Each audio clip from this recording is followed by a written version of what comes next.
So we'll take a look at some reviews here of the film because it has been reviewed now, and they've released those reviews after seeing it.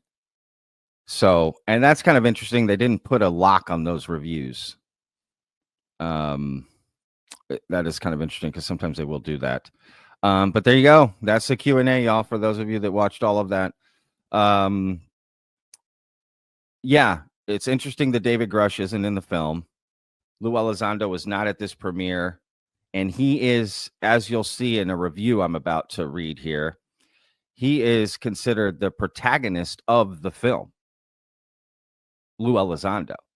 His voiceover, his narration, he propels the film. So it is interesting that he's not there at the premiere, but he does have his own tour and stuff going on, and probably was just scheduling issues. But and Jay Stratton as well, but he was there. Yeah, that's you got to see them all there on the stage talking about this. When's the last time you've seen those people? I cover this topic a lot. Every day, in fact, for a long time now. Never seen those kind of, all those people together before like that. So they're all in the film and more, but just being on stage there and answering questions.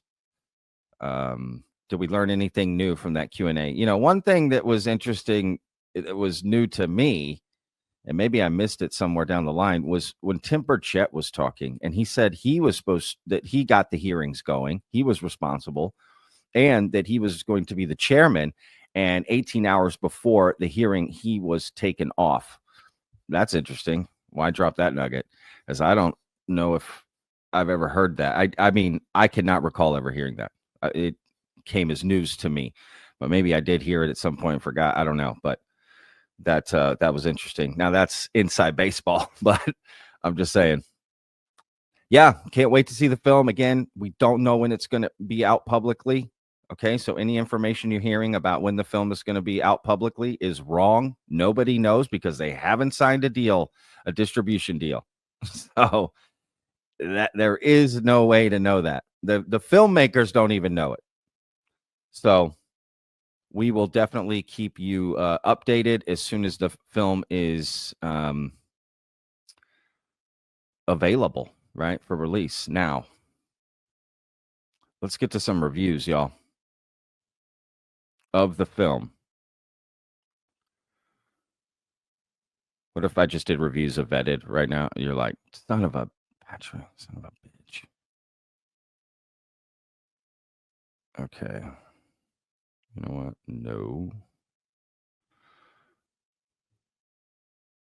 Let's see here. All right. So Variety, let's bring this up. Boom. Let me see if I can make this bigger. I don't know if that actually helps. Hang on. Does that help make it bigger? Yeah, it does. All right. All right. So Variety has reviewed it. They say the Age of Disclosure review, a documentary claims to offer proof that alien spaceships are visiting us, but does it really? Hang on. Oh, that's enough. Dan Ferris' film is full of U.S. officials who testify that we're being visited by other worlds. They make you wonder if the truth is still out there. This is by Owen Gleiberman. The Age of Disclosure, which premiered today at South by Southwest, is a documentary that millions of people are going to want to see. It's a movie that purports to offer incontrovertible evidence that spaceships from other worlds are visiting us. And if you attempt to argue, as I will do in this review, that what you're seeing in the film isn't what you think you're seeing, you're likely to be attacked as a heretic and a denier of reality, someone who turns a blind eye to the proof that's sitting right in front of them. All right, let's jump in here. The evidence, if you truly look at it, isn't all that compelling. blurry black and white U.S. government video footage that shows tiny objects zipping forward over the surface of the water. It's the footage of aerial phenomena witnessed by Navy pilots that we all saw back in 2021 when it was declassified. It's fascinating to look at, but quite inconclusive. It's hardly the stuff that alien dreams are made of. No, that's an interesting point. But let's be clear about something. Like all my fellow curiosity seekers who will see the age of disclosure, and like everyone else reading this review, I'm someone who wants to believe. Over the years, I have gorged on every UFO special and documentary and YouTube video I can, always looking for what feeling of awe, eager for those images of glowing lights in the sky, of mysterious spaceships to be real. On occasion, I've been momentarily lured into the rabbit hole sensation that, yes, behold, they are real. These ads are killing. I get it. It's feeling akin to seeing the proof of God's existence. The hunger many of us have for that feeling and the way that we take the evidence before us and convince ourselves that it's undeniable is a powerful thing. I thought this was a review of the film. This guy's just giving us his backstory as I don't care. Just get to the film, dude. Yet there are deep underlying patterns at work in our relationship to alien phenomena. And when you start to perceive those patterns, it makes one a little less susceptible to the rapture of wide-eyed belief. The truth may be out there, but the real truth is that each era responds to the extraterrestrial evidence that's tailor-made for it. In 1938, Orson Welles' CBS radio network broadcast of H.G. Wells' The War of the Worlds was so convincing that it triggered a mass panic, convincing countless listeners that a full-scale Martian invasion was taking place. The 1980s were the heyday. Tales of alien abduction with scores of witnesses offering variations on the same populist story, how they'd been taken into a spaceship and subjected to sinister medical experiments at the hands of creatures who were almost inevitably described as looking like the alien at the end of Steven Spielberg's Close Encounters of the Third Kind. These were woozy tales for a time of counterculture hangover. In the 90s, The X-Files was about the dawn of the age we're in now, when everything is perceived to be a conspiracy and a cover-up, which significantly started out as a left-wing view, only to morph into a right-wing view. Great, now the guy makes it political. Dude, are you kidding me? There are left-leaning people who have conspiracy theories. I promise you, I'm in conspiracy land. Why make it political? Can we get to the movie, please?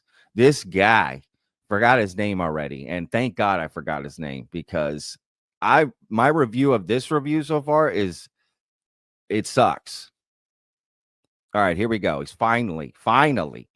Where the age of disclosure strikes a new and vivid tone is that it's the first extraterrestrial pop culture bombshell that presents itself through the buttoned-down ethos of science, technology, bureaucracy, data. For starters, it's not about UFOs, now a corny, outdated term employed by amateurs. It's about UAPs, which stands for unidentified anomalous phenomena. So much more of a $10 word feel. And apart from the government-sanctioned UAP footage, which doesn't have much variety, the documentary directed by Dan Farah is essentially a 2-hour parade of talking heads.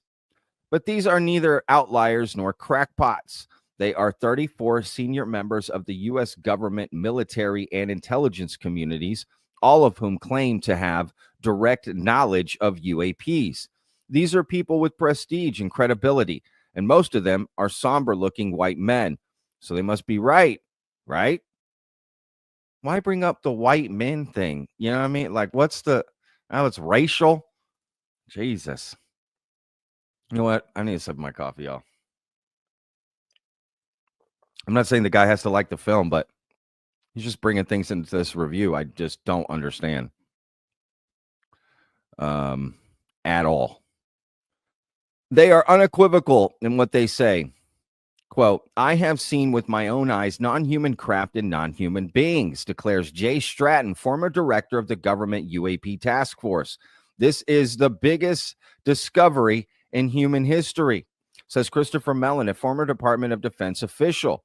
The film's testimony comes from people you're familiar with, like Senator turned Secretary of State Marco Rubio, or former Director of National Intelligence General Jim Clapper, or South Dakota Senator Mike Rounds. And it comes from people who don't seem venerable and impressive, like Hal Puthoff, a wizened 88-year-old quantum physicist who was the chief scientist of the Advanced Aerospace Threat Identification Program.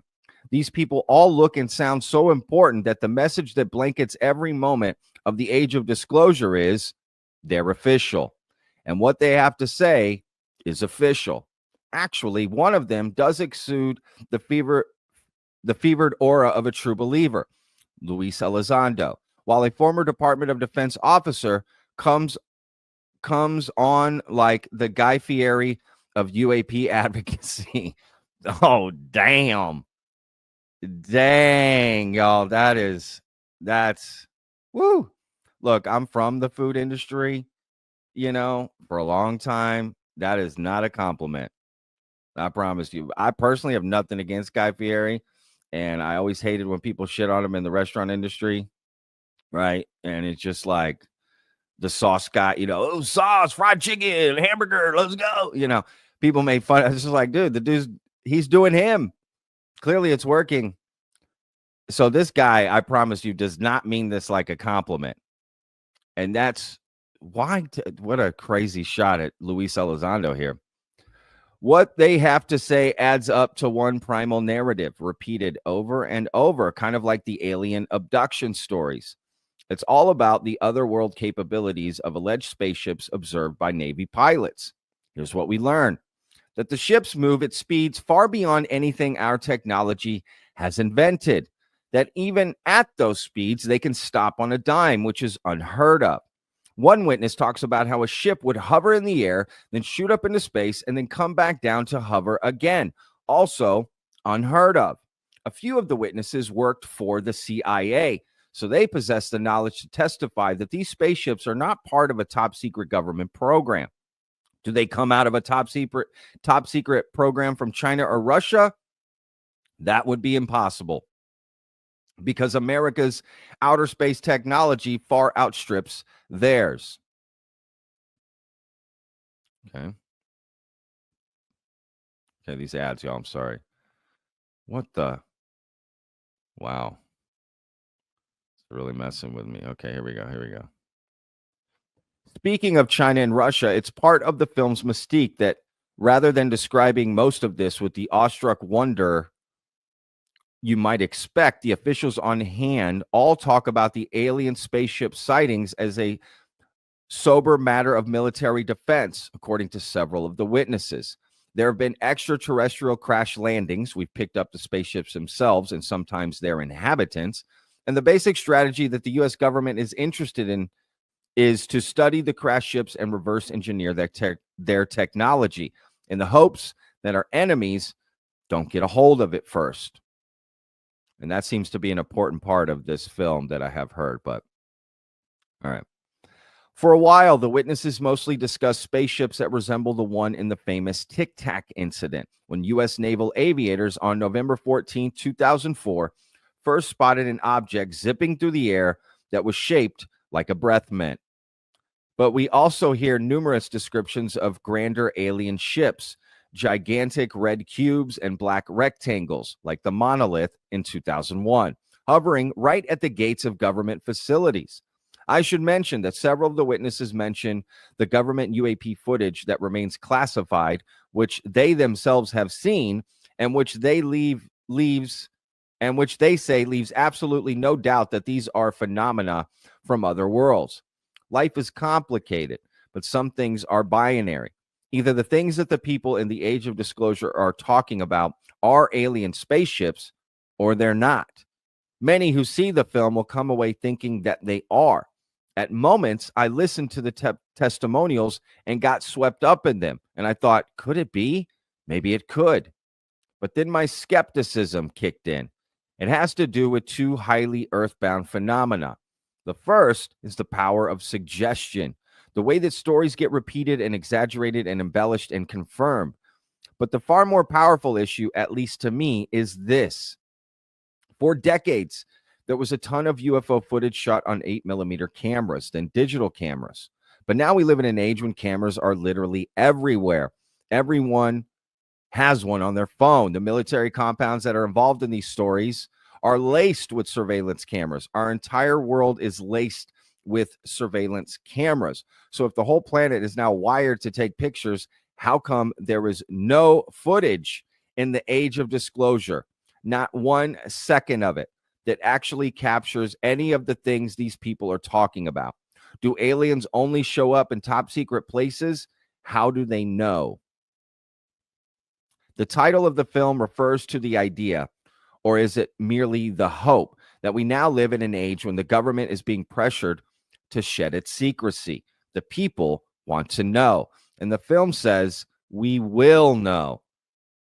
But if that's the case, then when are we actually going to be shown something that looks like more than a dupe of an old video game depicting a blurry black dot of an alien spaceship cruising over the water at what looks to be about 300 miles an hour?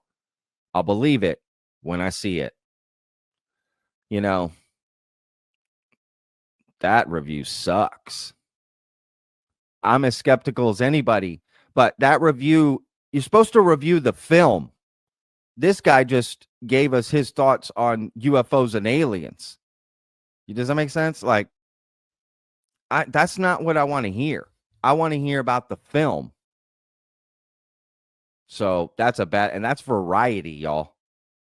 That is variety. Yeah, that's a bad review.